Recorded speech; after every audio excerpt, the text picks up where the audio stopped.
Zviri sei baba Magrasi? Ndofara baba kadi. Ichokwadi tinosimba isu. Ichokwadi. Rega tinoti rugare kana kuti haleluya kana kuti amen. Rufaro kwamuri. Rufaro kwamuri. Kusimbisa.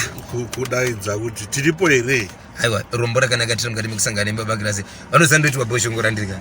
But kusvika kwamuri kutsvaga nyasha dzedenga ndokushaka kupoisa chikara kana kuti shamu yevaroyi.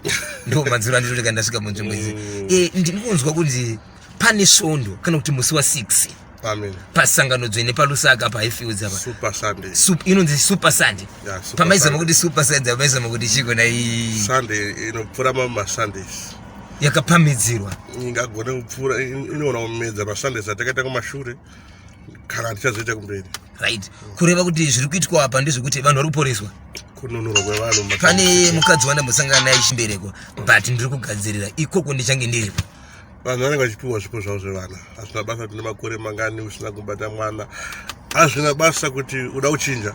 Kuti uda mukomana kana musikana zvinoitwa nemweya mutsvene. Baba Magrasi, ndanzwa shoko ratenderera pamusoro pekuti shamu yemuroyi. Pane chinhu chanetsa chakafanana nerunyoka. Vanhu vakuvara nerunyoka. Amen. Mwari, kuna Mwari hakuna chisingagoneki. Mwari anosunukura zvese. Saka asina kuti vanhu vazohura kana vachida kuuya kuzobviswa runyoka. Asi kuti kana vasangana dambudziko vakauya mumusha waMwari vanonzwirwa tsitsi. Orati kurapa muri kurapa but muchivapa dzidziso kuti musawana chirwere nokuda kwechivi. Uye usaite kana ndada kutobvunza kuti mukaona munhu achigona kulokonora kuri kuti ndinokwashana.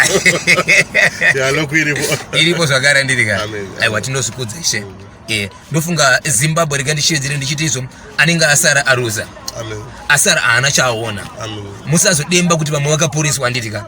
Musi wa6 anditika. Vanhu vachange vakaungana varipo pa Highfields palusaka apa. Vanhu vatongorarira kukweza hapana tomira zvakanaka. Nokuti kiwo munoziva kuti vanotanga vanobata first come first serve varungu vanodara anditika. Saka ngatisangane tiripo ipapo zvedu pa Highfields pamachipisa baba Magrasi chikara chevarungu pamachipisa. Aiwa tinotenda sando dzenyu kuti ririkiti pfuwa. Amen. Madama vaitira popo. Andirika rega tibadashedzera sando dai tiri mukati mekubata ndira baba akayema takushivedza kuti andiri yasimudza mubhadha tiriwe pakadzika dzika asi nhasi pari zvinosizwa ndisina mudaviri ndinoshevedzera kuti irikiti pfuwa